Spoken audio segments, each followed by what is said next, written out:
अल्हम्दुलिल्लाह अल्हम्दुलिल्लाह नहमदुहु व नस्तईनुहु व नस्तगफिरुहु व नुमिनु बिही व नतवक्कलु अलैहि व नऊज़ु बिल्लाहि मिन शुरूरि अंफुसिना व मिन सय्यिआति अअमालिना मन यहदिहिल्लाहु फला मुज़िल्ल लहु व मन युज़्लिल्हु फला हादिय लहु व अशहदु अन ला इलाहा इल्लल्लाह वहदहु ला शरीक लहु व अशहदु अन्न मुहम्मदन अब्दुहु व रसूलुहु अम्मा बाद फ़इन्न खैरल हदीस किताबुल्लाह व खैरल हदी हदी मुहम्मदिन सल्लल्लाहु अलैहि वसल्लम व शर्रल उमूरि मुहदसातुहा व कुल्लु मुहदसतिन बिदअह व कुल्लु बिदअतिन ज़लाला व कुल्लु ज़लालतिन फिन्नार। अऊज़ु बिल्लाहि मिनश शैतानिर रजीम। बिस्मिल्लाहिर रहमानिर रहीम। लक़द रज़ियल्लाहु अनिल मुअ्मिनीन इज़ युबाय्यूनका तहत अश-शजरा फ़अलिम मा फ़ी क़ुलूबिहिम फ़अन्ज़ला अस्सकीनता अलैहिम व असाबहुम फ़तहन क़रीबा। हर किस्म की तारीफ़ें, बढ़ाइयाँ, किबरियाई अल्लाह वहदहु ला शरीक के लिए, जो इस कायनात का खालिक, मालिक, मुदब्बिर उमूर है। बेशुमार और अनगिनत दुरूद व सलाम हो सय्यदुल कौनैन खातमुन नबिय्यीन मुहम्मदुर रसूलुल्लाह सल्लल्लाहु अलैहि वसल्लम की ज़ात-ए गिरामी।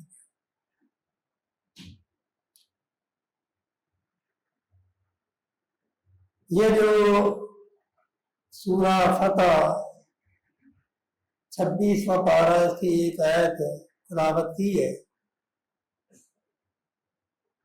इसमें अल्लाह ताला ने सहाबा का तज़किरा किया है,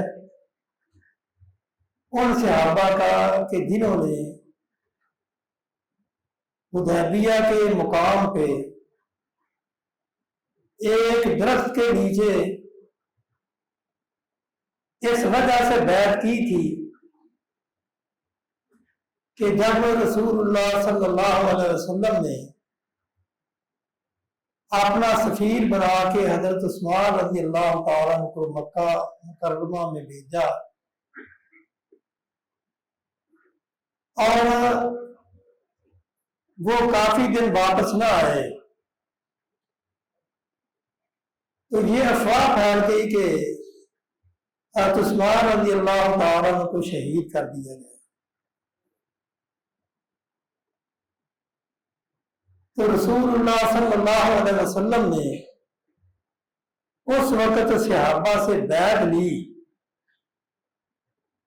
कि जब तक हम उस्मान का बदला नहीं लेंगे हम वापस नहीं जाएंगे,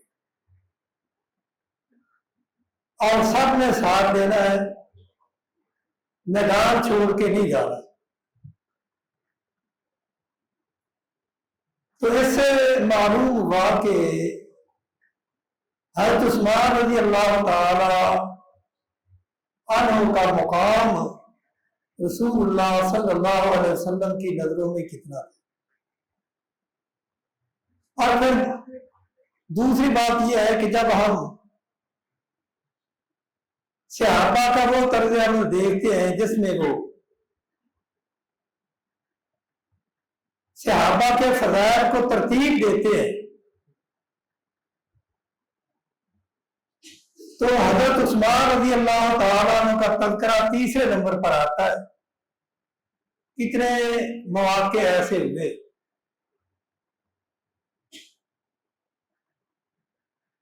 रसूलुल्लाह सल्लल्लाहु अलैहि वसल्लम ने एक मौका पे फरमाया कि मेरी उम्मत में सबसे ज्यादा रहमदिल अबू बकर रज़ी अल्लाह तआला अन्हु, और मेरी उम्मत में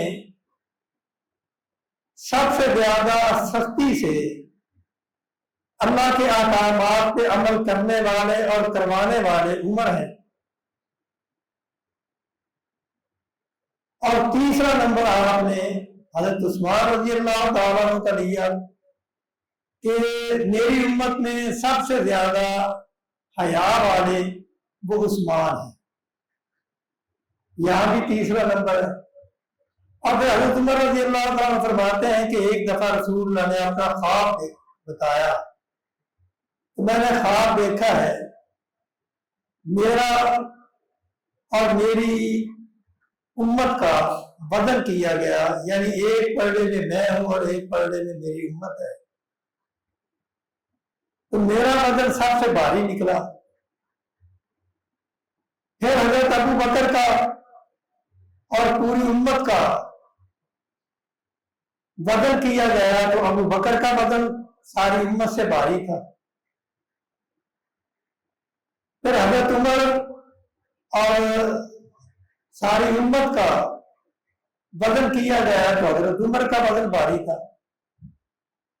और सहाबा में से फिर तीसरा नंबर रसूलुल्लाह ने हजरत उस्मान का नाम दिया। और इसी तरह हजरत अबू मूसा अशरी रजी अल्लाह तआला फरमाते हैं कि रसूलुल्लाह सल्लल्लाहु अलैहि वसल्लम एक बाग में थे और मैं उस बाग का पहरेदार था। तो सबसे पहले एक शख्स ने दरवाजा खटखटाया। मैंने जब देखा तो वो अबू बकर थे। मैंने रसूलुल्लाह से इजाजत मांगी कि अबू बकर आए हैं, वो अंदर आने की इजाजत चाहते हैं। तो आपने फरमाया कि उसे अंदर आने की इजाजत दो और जन्नत की बिशारत भी दो। और वो रसूलुल्लाह के साथ बैठ गए। फिर दूसरी दफा दरवाजा खटका तो मैंने देखा तो वो उमर फारूक थे, अंदर आने की इजाजत चाह रहे थे। मैंने रसूलुल्लाह से पूछा, आपने फरमाया कि उसे भी इजाजत दे दो और जन्नत की बिशारत भी दे दो। मैंने इजाजत दे दी, वो भी आ गए। और तीसरे नंबर पे हजरत उस्मान गनी रजी अल्लाह तआला ने दरवाजा खटखटाया। मैंने फिर बताया कि हजरत उस्मान रजी अल्लाह तआला ने आए, वो भी अंदर आने की इजाजत चाहते हैं। तो आपने फरमाया कि उन्हें अंदर आने की इजाजत दे दो और साथ इस बात की बिशारत दो कि एक बलवा होगा और उस बलवे में वो सब्र करेंगे और उनको जन्नत मिलेगी। जन्नत की बिशारत दे दो। मैंने उनको जन्नत की बिशारत दे दी। इसी तरह और भी बहुत से मौके हैं। तो हज़रत उस्मान रज़ी अल्लाह तआला के फज़ाइल तो इतने ज्यादा हैं कि अगर बयान किए जाए तो इतना वक्त ही नहीं है। और कुछ फज़ाइल गुज़िश्ता जुम्मे में भी बयान हो गए। लेकिन अब देखना यह है कि जब तीसरा नंबर आया तो खिलाफत में भी आपको तीसरा नंबर मिला। सन 23 हिजरी में उमर फारूक रज़ी अल्लाह तआला अन्हु कातिलाना हमले में जख्मी हुए। और ये उमर फारूक वो हस्ती है जिनके बारे में रसूलुल्लाह सल्लल्लाहु अलैहि वसल्लम ने फरमाया था कि जब तक ये जिंदा है तो मेरी उम्मत फितरों से महफूज रहेगी। यानी हुज़ैफा बिन यमान रज़ी अल्लाह तआला फरमाते हैं कि रसूलुल्लाह ने फरमाया कि फितरों के सामने एक बंद दरवाजा है और वो उमर फारूक है। वो जख्मी हुए लोगों ने उनकी हालत देख के ये कहा कि आप किसी को खलीफा मुकर्रर कर दें। उन्होंने कहा कि मैं तो ये भार, ये वजन अपने ऊपर नहीं ले सकता, लिहाजा मैं एक कमेटी बना देता हूं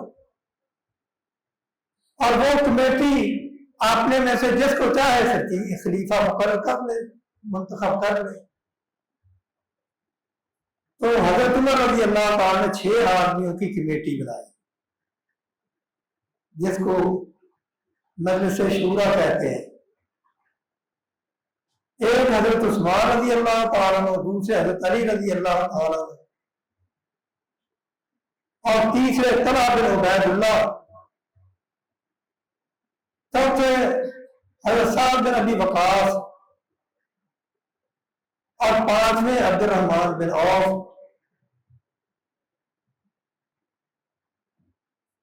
और छठे साद बिन अबी वकास। यानी ये 6 आदमी ये कमेटी बनाई उन्होंने, और साथ ही ये इनको पाबंद कर दिया कि 3 दिन के अंदर अंदर तुमने किसी को खलीफा मुकर्रर कर देना है।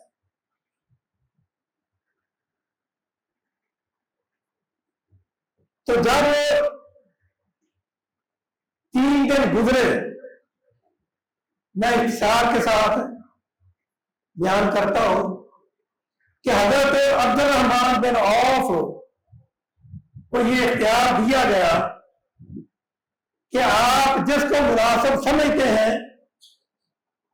लोगों की राय लेके, उनसे मशवरा करके उसको आप खलीफा मुकर्रर कर दें।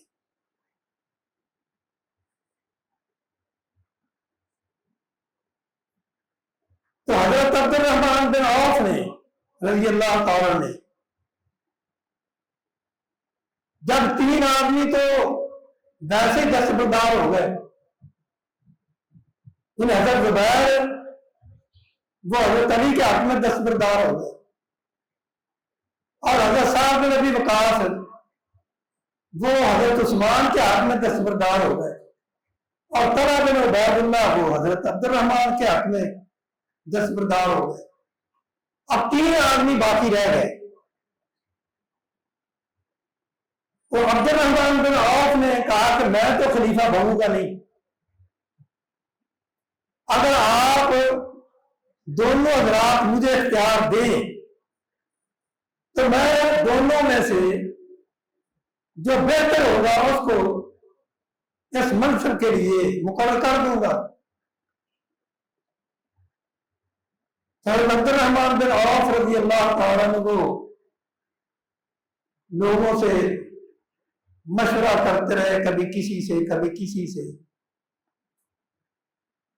तो सब लोगों ने हज़रत उस्मान रज़ी अल्लाह तआला अन्हु का नाम तजवीज़ किया, सवाए 2 आदमियों के। उन्होंने हज़रत अली रज़ी अल्लाह तआला अन्हु की तरफ इशारा किया।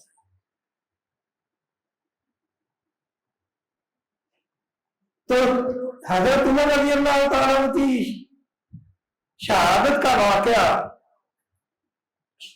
सन 23 हिजरी के आखिरी अय्याम में हुआ,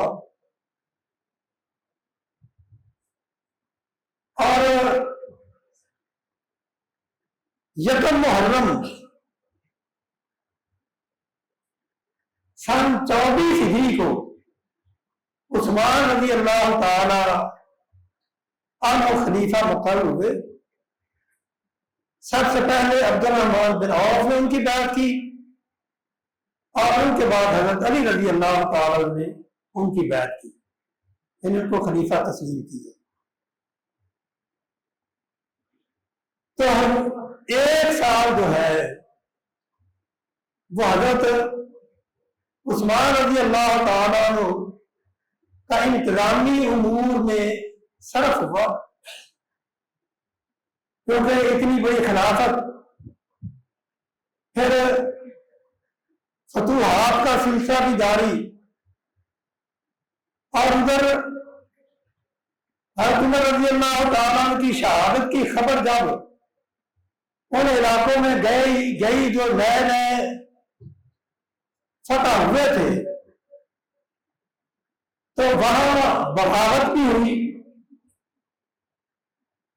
लेकिन हजरत उस्मान रजी अल्लाह तआला ने ऐसी हिकमत अमली इख्तियार की कि 1 साल के अंदर अंदर तमाम बगावतों को खत्म करके खिलाफत को उसी तरह मुस्तहकम किया जिस तरह उमर फारूक रजी अल्लाह तआला की जिंदगी में थी। और सन 25 हिजरी में फतूहात का सिलसिला उसी तरह शुरू हुआ। इब्तदाई तौर पे रूम के आस पास के इलाके वो मुसलमानों के कब्जे में आए। सन 26 में अफ्रीका और इसी तरह तराबलस, बहरा कुबरस, इन पे इस्लामी परचम लहराए गए। और सन 29 हिजरी में फारस फतह हुआ और 30 हिजरी में तबरस्तान फतह हुआ। यानी हजरत उस्मान गनी रजी अल्लाह तआला अन्हु की खिलाफत के इब्तिदाई अय्याम, इब्तिदाई साल, इनमें इसी तरह फतूहात शुरू हो गई जिस तरह उमर फारूक रजी अल्लाह तआला अन्हु के दौर में इलाके फतह हो रहे थे और इस्लाम में, इस्लामी हुकूमत में वो शामिल किए जा रहे थे। हत्ता के सन 31 हिजरी में फारस का बचा खचा इलाका यानी किसरा की हुकूमत का बिल्कुल खात्मा होगा और उसका नामो निशान बाकी न रहा। और सन 32 में इस्लामी सरहद चीन और रूस के इलाकों तक वसी हो गई।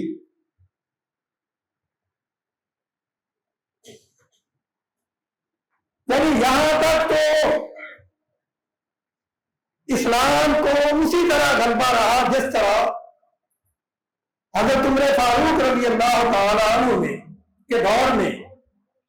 और इस आयत के मिस्ताक वल्लज़ी अरसल रसूलहु बिल हुदा व दीनिल हक़ लियुज़हिरहु अला दीन कुल्ली। यानी अल्लाह ताला ने इस दीन को दुनिया में गालिब होने के लिए भेजा है। और इसी सन 32 हिजरी में यानी जब इस्लामी हुकूमत की सरहदें चीन और रूस तक पहुंची, यानी आप ऐसा समझे मराकश से लेके काबुल तक इस्लाम का झंडा लहराने लगा। और उधर हज़रत उस्मान रज़ी अल्लाह तआला अन्हु को यह बताया गया कि कुछ इलाकों में कुरान की किरात में इख्तिलाफ होने लगा है, तो आप ऐसा करें कहीं ये ना हो कि यहूद नसारा की तरह हमारी इस किताब को भी ज़ाया करने की कोशिश की जाए। आप इसका इंतजाम करें ताकि कोई इख्तिलाफ न कर सके।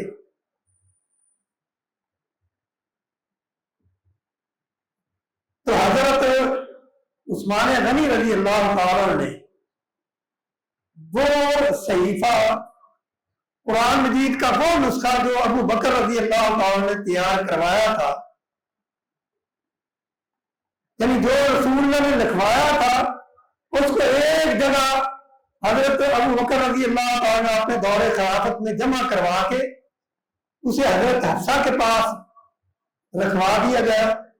तो उस्मान रजी अल्लाह तआला ने वो नुस्खा मंगवा के उसकी नकलें करवाई और पूरी इस्लामी रियासत में उसके नुस्खे फैला दिए। और जो लोगों के अपने अलग अलग नुस्खे से उन सबको इकट्ठा करके आपने जाया करवा दिया ताकि पूरी उम्मत एक कुरान पर जमा हो जाए, और आज तक पूरी उम्मत उसी कुरान पे जमा है, उसमें किसी किस्म का कोई रद्दो बदल ना हुआ है और ना ही कोई कर सकता है। तो ये जब इस्तेहकाम देखा, वो कुव्वतें जो इस्लाम के मद्दे मुकाबल थी, जिन्होंने इस्लाम से शिकस्त खाई, वो दो कुव्वतें थी। एक यहूदी थे जो मद्दी तौर पे मगलूब हुए, और दूसरे ये फारसी थे मजूसी, जो सियासी तौर पे मगलूब हुए। जब इन्होंने देखा कि हम ज़ाहिरी तौर पे इस्लाम का मुकाबला नहीं कर सकते, तो इन्होंने जिसको कहते हैं ना ज़ेरे ज़मीन साजिशें, वो शुरू की। और उन साजिशों का सरगना अब्दुल्ला बिन सबा था। ये असल में यहूदी था, बड़ा शातिर इंसान। और उसने जब देखा कि हम मैदान में रह के इस्लाम का मुकाबला नहीं कर सकते, तो इस्लाम को दूसरे तरीके से इन मुसलमानों से इंतकाम लिया जाए, इस्लाम को नुकसान पहुंचाया जाए। वो जाहिरी तौर पर मुसलमान हुआ, मदीना में आया, मदीना में आके मुसलमानों के हालात का जायजा लिया। अब जायजा लेने के बाद उसे जो बात समझ में आई, वो ये समझ में आई कि इन मुसलमानों के अकीदे को कमजोर किया जाए, और मदीना में रह के वो ये काम कर नहीं सकता था। मदीना में रह के उसने जायजा लिया कि मैं कामयाबी कैसे हासिल कर सकता हूं। फिर मदीना से चला, उन इलाकों में गया जहां नए नए मुसलमान इस्लाम में दाखिल हुए थे। बसरा में गया, वहां उसने अपने अकायद का जाल फैलाया, यानी ज़ाहिरी तौर पे उसने अहले बैत की मोहब्बत का लिबासा हो रहा, और मुसलमानों का टेस्ट करने के लिए, उनका इम्तिहान देने के लिए इन नए मुसलमानों का जो अदमी इस्लाम में दाखिल हुए थे, उनको कहने लगा कि कुरान में अल्लाह ताला ने ईसा अलैहिस्सलाम के दोबारा आने का तज़किरा किया है। ईसा अलैहिस्सलाम जिंदा उठाए गए हैं और वो दोबारा दुनिया में आएंगे।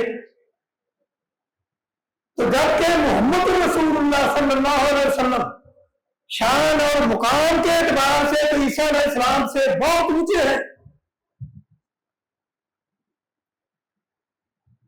तो लिहाजा ये कहना कि वो फौत हो गए हैं और हजरत ईसा जो है वो पर्दा कर गए हैं, वो वापस आएंगे और मोहम्मद रसूलुल्लाह वापस नहीं आएंगे, ये तो अजीब बात है। तो नए मुसलमान जो थे वो इनकी इस बातों में आए और उसने इस बात का खूब प्रचार किया कि मोहम्मद रसूलुल्लाह सल्लल्लाहु अलैहि वसल्लम वो फौत नहीं हुए, बल्कि दुनिया से पर्दा कर गए हैं और वो दोबारा आएंगे। ये जो आज भी हमारे यहां मुसलमानों में इतने लोग आते हैं जिनका यही अकीदा है कि अल्लाह के रसूल फौत नहीं हुए, बल्कि वो तो पर्दा कर गए, बल्कि वो तो ये जो औलिया अल्लाह है उनके बारे में भी वो जब लफ्ज़ बोलते हैं वो यही कहते हैं कि वो पर्दा कर गए। ये अल्लाह के बंदो, अगर इस तरह पर्दा तू करता है तो तुम भी पर्दा करके दिखाओ ना।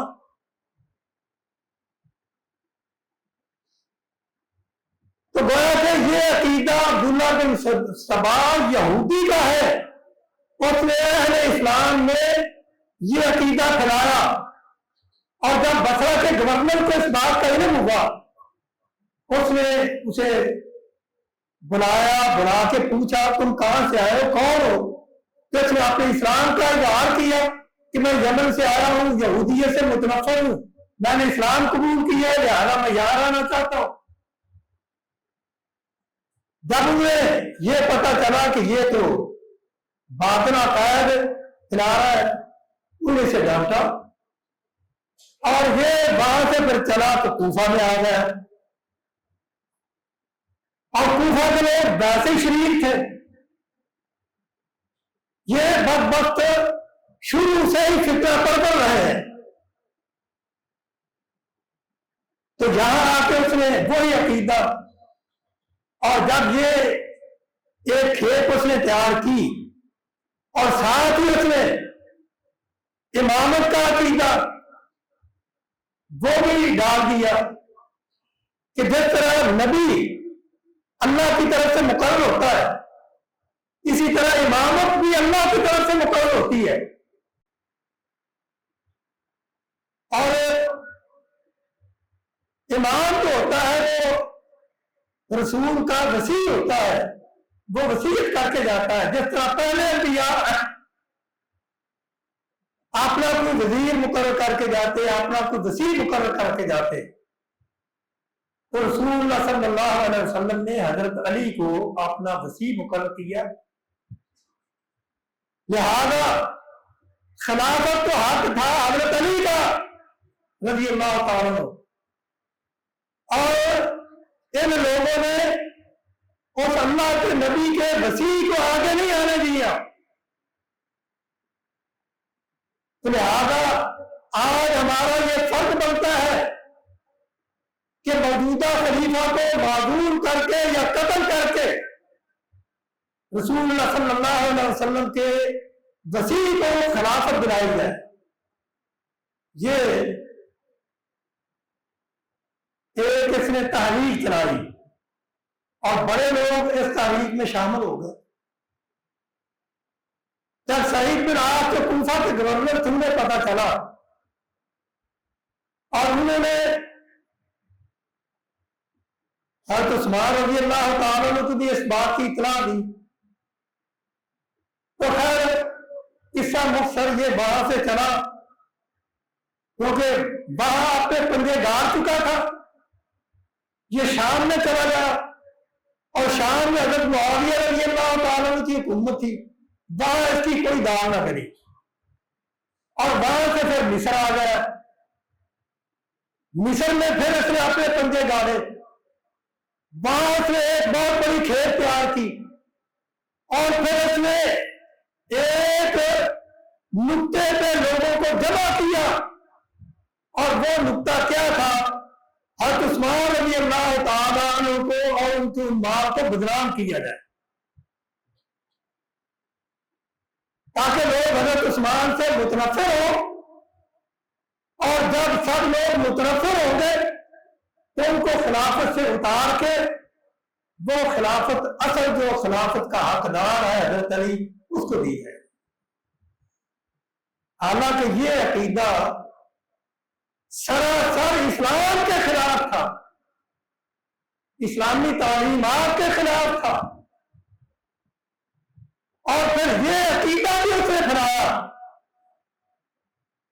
हज़रत अली रज़ी अल्लाह तआला अन्हु की झूठी करामतें बयान करके वो ये कहता कि देखो इतनी करामतें हैं, असल में ये अल्लाह ताला हज़रत अली के रूप में दुनिया में आया है। यानी इस तरह मुसलमानों के अकायद को खराब किया, क्योंकि अकीदा ही एक ऐसी बुनियादी चीज है जिसकी वजह से पूरी उम्मत का इत्तेहाद हो सकता है और उम्मत मुत्तहद रहती है और उनकी शान और शौकत बाकी रहती है। इसमें अकायद में बिगाड़ पैदा किया और फिर कुछ लोगों को तैयार करके मदीना मुनव्वरा ये लेके आया, और वक्त आया था चुना कि जब अक्सरियत मदीना के अक्सरियत जो सहाबा थे या उनकी औलादें जो नौजवान थी, वो सब हज के लिए मक्का मुकर्रमा में जा चुके थे। नहीं, हज के मौका पे वो एक बहुत बड़ा जत्था लेके बलवानियों का वो मदीना में हमला आवर हुआ। खलीफा के खिलाफ एक मुहाद खड़ा किया। जब उन बातों की ताकीद की गई जो इल्जामात हज़रत उस्मान रज़ी अल्लाह तआला पे लगाए जा रहे थे कि इन्होंने बैतुल माल से अपने रिश्तेदारों को नवाजा है और इन्होंने अपने लिए चरागाहें मखसूस कर ली है, दूसरे लोगों के जानवरों के चलने की जगह ही नहीं है, वो कहा जाए, और अपने करीबी रिश्तेदारों को इसने गवर्नर बना दिया है। यानी इस तरह के इल्जामात लगाए। जब तहकीक की गई तो ये सब बातें झूठी निकली। अब क्योंकि वो इरादा करके आए थे कि हमने तो हर हाल में खलीफा को या तो मादूल करना है, अगर वो मादूल नहीं होंगे तो उनको शहीद कर दिया जाए। फिर वो एक चाल चली कि एक आदमी को तैयार किया, वो खत लेके जाए मिस्र की तरफ, रास्ते में पकड़ा जाए और वो खत उसमें ये लिखा हो कि जब ये लोग तुम्हारे पास आए तो इनको कत्ल कर देना। तो ये एक साजिश तैयार करके हज़रत उस्मान रज़ी अल्लाह तआला पे इल्जाम लगाया गया और ये कहा गया अब तो दो ही रास्ते हैं, या तो ये खिलाफत को छोड़ दें या फिर इन्हें शहीद कर दिया जाएगा, जबरदस्ती इनसे खिलाफत छीन ली जाएगी। हज़रत उस्मान रज़ी अल्लाह तआला अन्हु वो अशकर नामी एक आदमी ने आके ये बात कही कि अगर आप अपनी जिंदगी चाहते हैं तो खिलाफत से मारूर हो गए। उन्होंने कहा कि मैंने तो अल्लाह के रसूल से ये वादा किया है, अल्लाह के रसूल ने मुझे फरमाया था कि अल्लाह ताला तुझे कमीज पहनाएंगे और फिर ये लोग उसे तुझसे उतारने की कोशिश करेंगे, मुतालबा करेंगे कि इसे उतार दो। तुमने वो कमीज उतारनी नहीं, सब्र करना है, अपनी जान दे देनी है, लेकिन उस कमीज को उतारना नहीं। ऐसा ही हुआ, मुहासरा कर दिया गया। 50 दिन तक मुहासरा रहा खलीफा वक्त का। लोग आपको कहते रहे कि आप इनका मुकाबला करें, लेकिन उन्होंने कहा कि ये कलमा गो है। मैं मदीना मुनव्वरा में किसी कलमा गो का अपनी हिफाजत या अपनी खिलाफत की हिफाजत के लिए खून नहीं बहाना चाहता।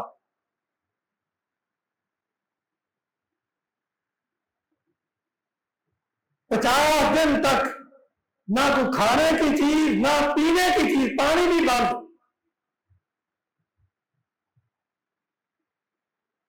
एक तरफ 3 दिन पानी बंद रहा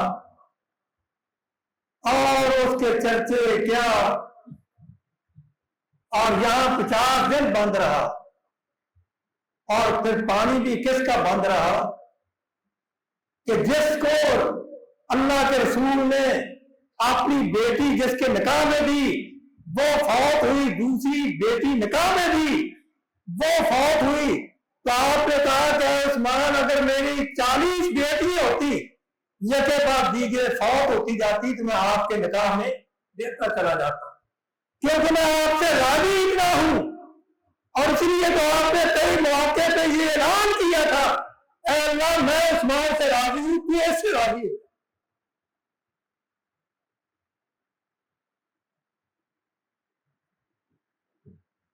मुगीरा बिन शोबा आए, अब्दुल्ला बिन सलाम आए, और अब्दुल्ला बिन उमर आए, और सहाबा आए, ज़ैद बिन साबित आए रज़ी अल्लाह तआला अन्हु, आपसे इजाजत मांगते रहे। हजरत अमीर मुआविया ने आपको पैगाम भेजा कि आप हमें इजाजत दें, हम इन बलवाइयों का कला कमा कर दें।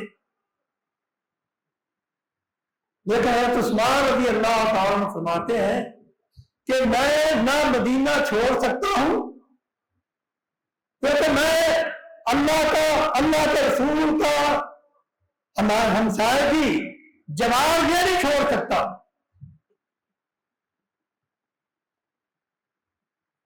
और फिर क्या हुआ, आप जुमे के दिन सुबह के वक्त रात को ख्वाब देखते हैं कि रसूलुल्लाह सल्लल्लाहु अलैहि वसल्लम हज़रत अबू बकर और उमर फारूक के साथ एक जगह है, और वो उस्मान को कह रहे हैं, उस्मान हम तेरा इंतजार कर रहे हैं कि आज तूने रोजा हमारे साथ आके इफ्तार करना है।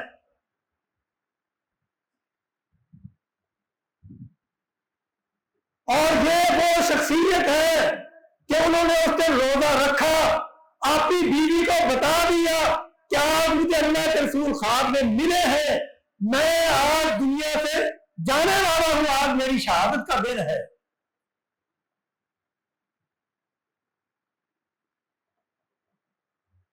और फिर क्या हुआ, आप रोजा रख के कुरान पकड़ के बैठ गए, कुरान की तिलावत कर रहे हैं, बलवाई दीवार फलान के अंदर आते हैं और हमलावर होते हैं, आपके खून का फवारा निकलता है, आपकी बीवी तलवार को रोकती है, उनकी उंगलियां कट जाती है, दोबारा हमला करने वाले ने हमला किया और आपकी गर्दन कटी, फवारा फंसा समीर अलीम की आग पे गिरा और हजरत उस्मान गनी रज़ी अल्लाह तआला अन्हु इस दुनिया फानी से चले गए। और याद रखो कि जो लोग आज उनके दिन में, जब उनकी शहादत के दिन में तो खुशी मनाते हैं,